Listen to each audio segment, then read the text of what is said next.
A paz de Jesus seja convosco, meus queridos, amados irmãos e irmãs da congregação Recanto Verde. Mais uma vez postando esse vídeo para que nós continuemos a estudar, do capítulo da Bíblia Sagrada ali da Confissão de Fé de Westminster. Eu havia falado que vão ser praticamente 3 vídeos e eu vou seguir nessa temática porque o assunto da Bíblia Sagrada é um assunto bastante intenso, um assunto bastante prolongado, e como a gente não pode estudar ali presencialmente na congregação, a gente vai dividir isso em 3 estudos. Mas nós vimos que a Bíblia Sagrada, ela é inerrante, ela é infalível, porque seu autor é Deus, porque o seu autor sagrado inspirou, Deus Todo-Poderoso inspirou os homens, utilizou eles, inspirados pelo Espírito Santo, para escrever tudo o que era necessário, tudo o que era cabido ao homem conhecer de Deus Todo-Poderoso. Tanto que então a gente deixou bem claro que, segundo Timóteo capítulo 3, versículos 16 e 17, que a Escritura, toda a Escritura inspirada por Deus é útil para o ensino, para a correção, para a repreensão, para a educação na justiça, a fim de que o homem de Deus seja perfeito e perfeitamente habilitado para toda a boa obra.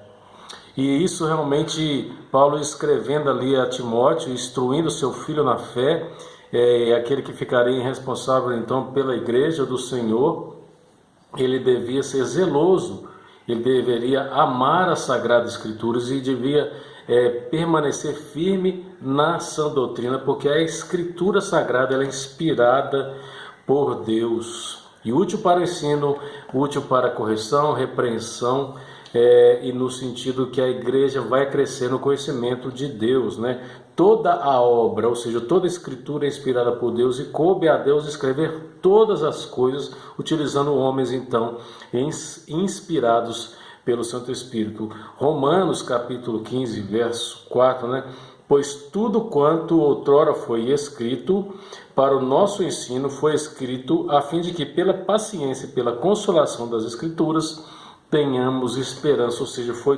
totalmente escrito todas as coisas e totalmente escrito todos os desígnios e a vontade de Deus para o ser humano nas Escrituras Sagradas.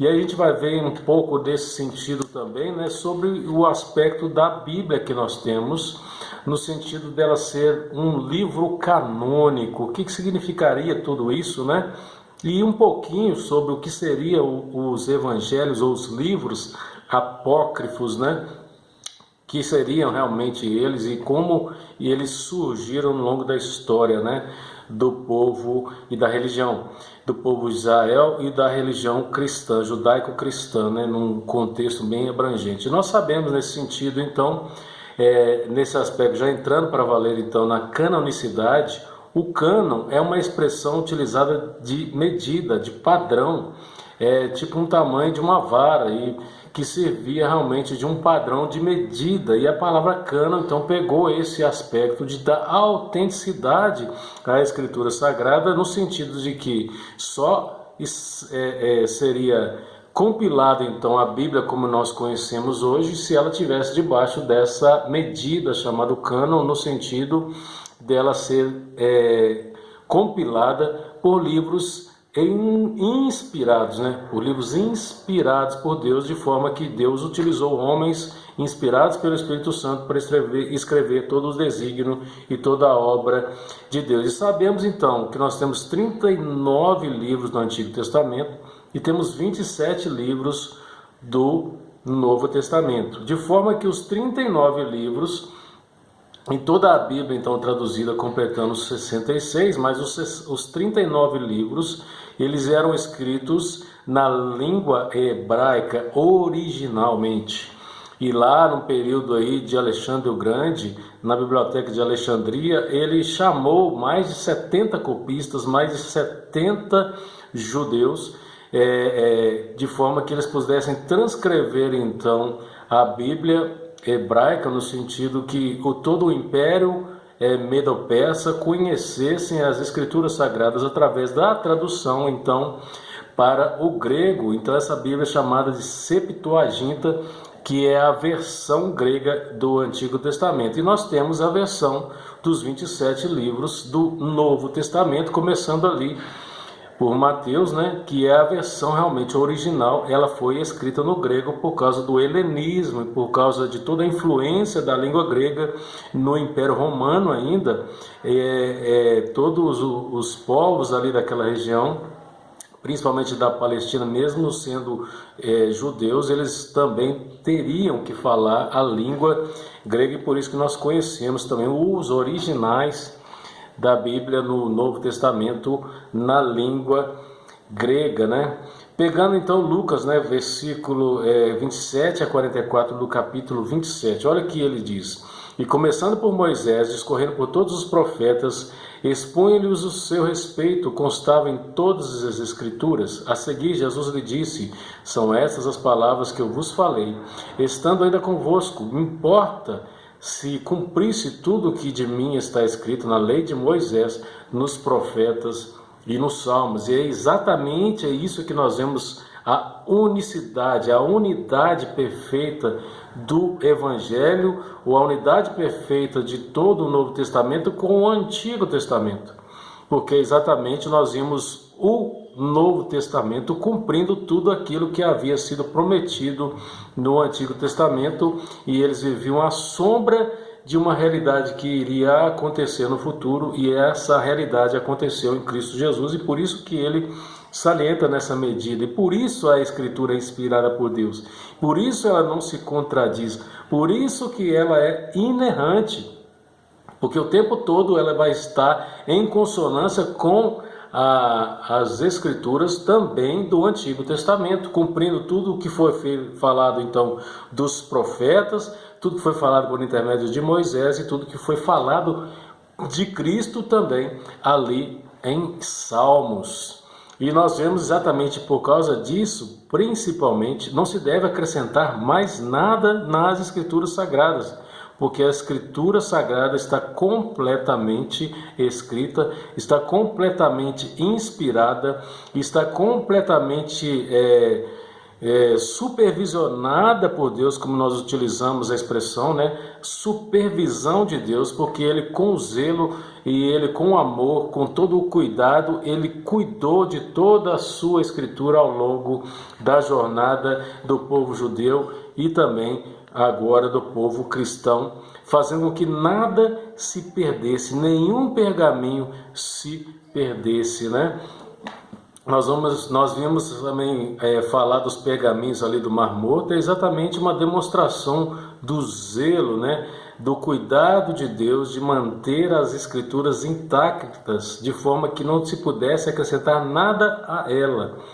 E no sentido realmente de preservar as Escrituras do Mar Morto, não entrando nos detalhes aqui, a gente pode trazer depois na parte 3, é exatamente manuscritos do Mar Morto ali, que foram encontrados com escrituras, cópias originais de texto até de Isaías, textos que tinham mais de 500 mil anos e estavam ali intactos e com possibilidades de ler de forma legível. Mas pegando também, né, a confissão de fé no seu item 3, a gente pode perceber exatamente dentro desse aspecto, né, o seguinte detalhe, né? Os livros geralmente chamados apócrifos, não sendo inspiração divina, não fazem parte do cânon das Escrituras. Não são, portanto, autoridade da Igreja de Deus, nem de modo algum podem ser aprovados ou empregados, senão como escritos humanos. E lembrando exatamente também do cumprimento, né, da Escritura, no sentido de que aprove Deus cuidar e zelar realmente de toda a Escritura, né? No item 1, assim ensina também, no seu parágrafo aqui, me permitam, ainda que a luz da natureza, as obras da criação e da providência manifestem de tal modo a bondade, sabedoria e poder de Deus, que os homens ficam inexcusáveis, todavia não são suficientes para dar o conhecimento de Deus e da sua vontade, necessários à salvação. Por isso foi o Senhor servido em diversos tempos, diferentes modos, revelar-se e declarar à sua igreja aquela sua vontade, e depois para melhor preservação e propagação da verdade, para o mais seguro estabelecimento e conforto da igreja. E é nesse aspecto que a igreja é bombardeada por falsas doutrinas, e principalmente por causa dos falsos messias, ela é bombardeada com textos apócrifos, textos que foram levantados para tentar ser inseridos nas Sagradas Escrituras. E exatamente, o debate concernente aos apócrifos concentra-se na questão de que os próprios judeus já tinham um método de avaliá-los, e que não era o que era apócrifo e o que não era apócrifo. Por isso existem fontes e evidências que os apócrifos não eram incluídos no cânon palestino dos judeus. E o que eu gostaria de trazer nesse sentido? A discussão é muito grande e exatamente muito complexa, porque eles tentaram inserir ao longo da história da igreja primitiva vários escritos apócrifos, dando eles um ar de inspiração, sendo que eles não eram inspirados. Então, o que acontece? Desde o período ali de Malaquias até Mateus, que começam os evangelhos, a gente pega a Bíblia e vira uma folha, mas quando nós viramos essa página, nós viramos 400 anos de história em que Deus ficou completamente em silêncio com o povo judeu, não havendo mais nenhuma profecia no meio do povo judeu. E o povo judeu, exatamente dentro desse sentido, ele tinha um aspecto de um cuidado, um zelo muito grande para definir o que era apócrifo ou o que não era apócrifo. E nesse período de Malaquias até Mateus, de 400 anos, é um período em que eles começaram a tentar revelar novas profecias, porque Deus não falava com os profetas. E esse período era extremamente marcado por muito problema religioso. Esse período é chamado de período interbíblico. E ele era, então, acontecia da seguinte maneira, O que ocorria nesse período de 400 anos? Além do silêncio de Deus, de não falar mais com os profetas, e principalmente por causa do homem, porque não existiam mais verdadeiros profetas no povo judeu, existia o quê? Uma corrupção generalizada, uma estagnação religiosa, surgimento então dos apócrifos para dar conta disso. Perdão, elas não têm os escritos apócrifos para a gente poder definir, e eles começaram então a escrever alguns livros dizendo que assim diz o Senhor, como ele falava nas Escrituras. Mas pelo contrário, nenhuma daquelas pessoas eram inspiradas por Deus. Eles utilizavam nomes conhecidos no meio religioso para tentar demonstrar uma autoria genuína e dar a ela aquele caráter inspiratório de Deus, a inspiração do Espírito, mas eram exatamente livros extremamente humanos e livros que queriam substituir ali aquela intenção real da falta da profecia de Deus para os homens nesse período interbíblico, A gente pode perceber, dentro desse aspecto, o livro apócrifo, ele tinha o quê? Ele não tem a mesma autoridade porque não é inspirado por Deus e por isso ele não é canônico e não faz parte dessa nossa compilação da Bíblia. E eles tinham inicialmente essa intenção de serem ocultos, eles eram livros que estavam escondidos, eram de autoria duvidosa e também eram falsos, porque surgiu no meio de muitos de falsos profetas e de falsos messias que ocorriam ali naquele período. Só para os irmãos terem uma ideia, alguns livros: Tobias, Judite, 1º e 2º Macabeus, se eu não me engano, está na Bíblia Católica, Sabedoria de Salomão, Eclesiásticos também, que está na Bíblia Católica, Epístola de Jeremias, versão grega de Esther, Narrativas de Susana, Cânticos dos Jovens, e tem um livro extremamente falado atualmente no século XXI, que é o livro de Enoque, que também provavelmente deve ter surgido nesse período interbíblico. E nós sabemos que a luta realmente da igreja para se manter a Bíblia de forma genuína, de forma que ela tivesse ali, sob o crivo de Deus, e sobre o selo do Espírito Santo, então se definiu os 27 livros do Novo Testamento aí, como nós conhecemos. E o debate ele foi muito longo, de forma que os livros foram incluídos mais tarde, Hebreus, Tiago, 2 Pedro, 2 e 3 João, Judas e Apocalipse. E havia também duas versões extremamente importantes, chamadas a Carta de 1 Clemente para os Coríntios e o Didaquê, que fora escrito ali pelos apóstolos, um estudo realmente escrito pelos apóstolos, e que na verdade as duas versões, tanto a primeira carta de Clemente não foi incluída no cânon, como também o Didaquê, que era o estilo de doutrina também dos apóstolos, né?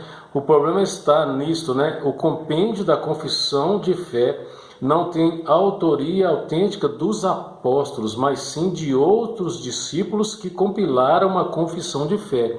Nesse aspecto da confissão de fé, a Didaquê, que foram os discípulos dos apóstolos que escreveram, e 1 Clemente, ali bem na era bem primitiva da igreja, que escreveu aos Coríntios, dando um segmento aí ao raciocínio do apóstolo Paulo. Portanto, aquilo que for escrito por outros autores e que não sejam os próprios apóstolos, não iriam entrar no cânon. Então, o que acontece? Para a escritura do Novo Testamento, tinha que ter esse aspecto, terem sido escritos pelos próprios apóstolos, para que eles pudessem entrar no cânon, que é a medida, que é o padrão que eu falei.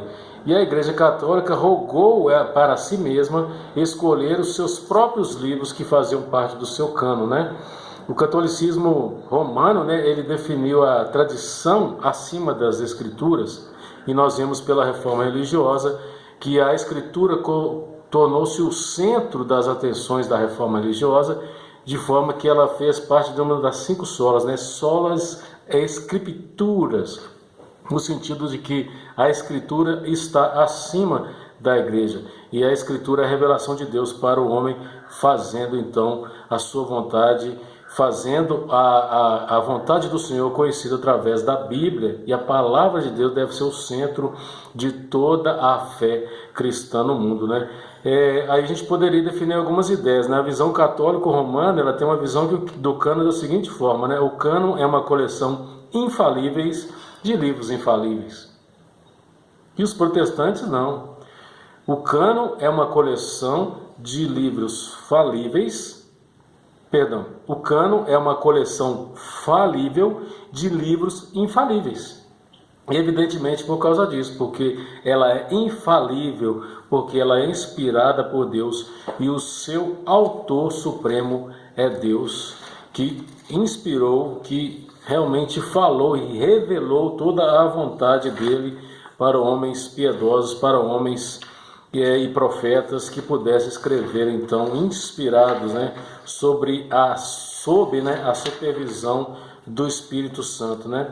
Pelo testemunho, item 5 do capítulo 1, então, das Escrituras, né? Pelo testemunho da igreja, podemos ser movidos, instados a um ato de reverente apreço pelas Escrituras Sagradas, a suprema excelência do conteúdo, a eficácia da sua doutrina, a majestade do seu estilo, a harmonia de todas as suas partes, o escopo do seu todo, a plena revelação que faz do único meio de salvar-se o homem, as suas muitas outras excelências incomparáveis e completa perfeição, são argumentos pelos quais abundantemente se evidencia ser ela a palavra de Deus. Contudo, a nossa plena persuasão e certeza e sua infalível verdade e divina autoridade provém da operação interior do Espírito pela palavra, com a palavra, testifica ao nosso coração. Por isso que, nesse sentido, o que nos testifica que toda a Escritura Sagrada, inspirada por Deus, que nós temos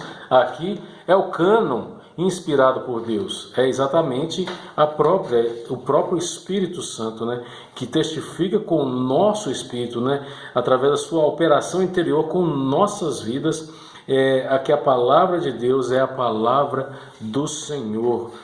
Nesse aspecto aqui, dando essa ênfase que o próprio Espírito então testifica toda a Escritura para o nosso Espírito, para o nosso ser, e por isso cremos que a escritura que nós temos é a escritura debaixo do cânon, né? Tanto lá 1 João, né, capítulo 2, verso 20 e 27, e vós possuís unção que vem do Espírito Santo, e todos tendes conhecido.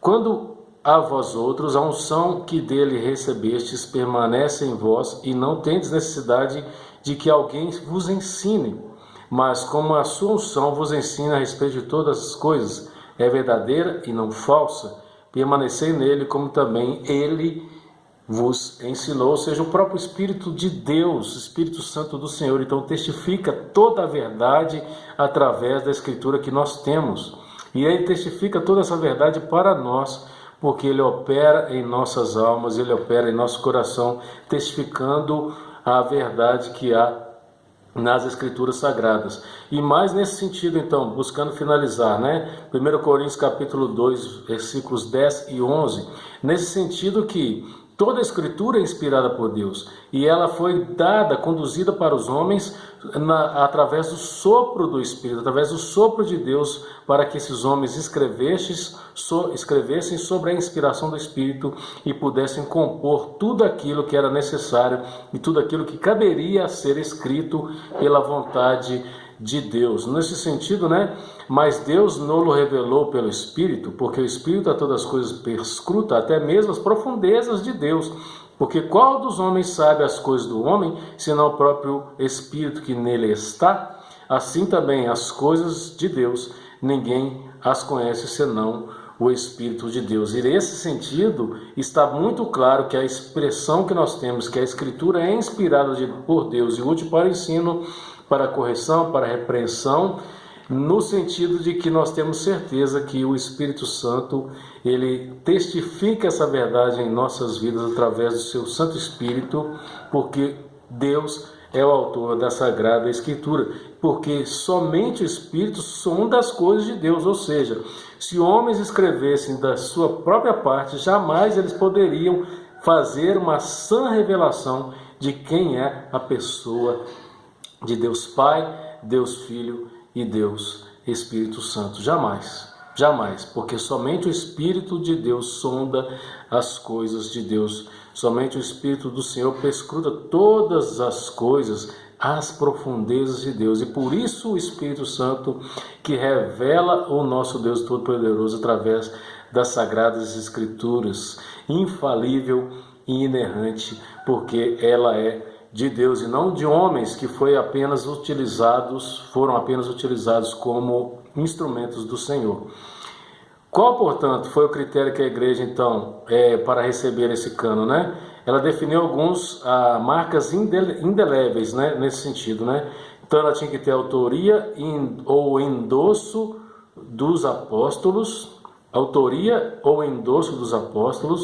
tinha de ser recebido como autoritativos pela igreja primitiva, ali então no primeiro século, e tinha de estar em harmonia com os livros a respeito dos quais não havia dúvidas, ou seja, ela deveria estar sempre em harmonia com o restante da Escritura, não se contradizendo de forma alguma. De forma que, se alguma coisa se contradizia, não eram textos inspirados. Então, eles deveriam teriam a autoria dos apóstolos, ou endosso ou aprovação dos apóstolos, e elas deveriam ser autoritativas da igreja no início do século, e elas deveriam realmente ter harmonia com relação à doutrina, com relação à instrução. Quesitos então final, né? Questionamentos finais. Os católicos criaram seu cânon, e o alerta dos protestantes de encontro a que a igreja em nada pode criar um cânon. Pelo contrário, a igreja recebeu de Deus o cânon ou o padrão das Escrituras.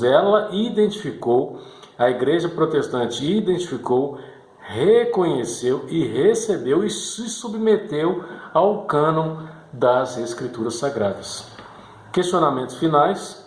Por que os livros apócrifos não foram aceitos pelos protestantes como canônicos? Exatamente dentro desse aspecto, que eles surgiram dentro desse período interbíblico, período em que as profecias cessaram, período em que Deus havia se silenciado com o povo judeu, e por isso a maioria da autoria desses livros apócrifos era a autoria escusa, era a autoria oculta, escondida, não eram inspirados pelo Espírito Santo. Como podemos saber que o cânon do Novo Testamento inclui os livros certos?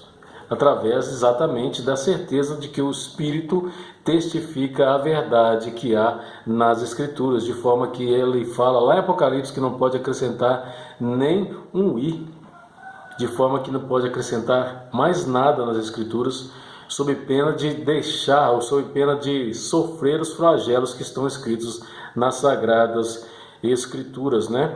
Que perigo está por trás do fato de aceitarmos a doutrina de que a igreja criou o cânon e não apenas reconheceu? É exatamente dentro desse caráter que a igreja católica, ela criou um cânon dentro dos seus concílios e serviu de padrão para o cânon.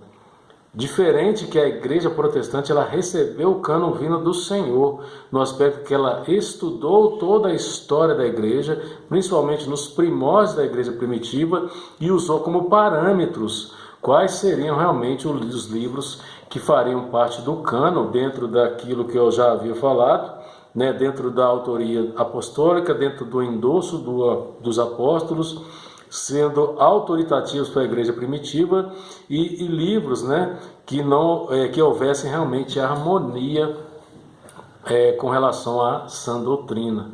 Fica aí esse vídeo para os queridos amados irmãos. Coloque seus comentários aqui embaixo, deixe o seu like, vamos crescendo, né, e prosperando no conhecimento da palavra de Deus através das Escrituras Sagradas, que é a nossa regra de fé e prática. Deus abençoe muito ricamente a vida espiritual de cada irmão, de cada irmã da congregação do Recanto Verde. Amém?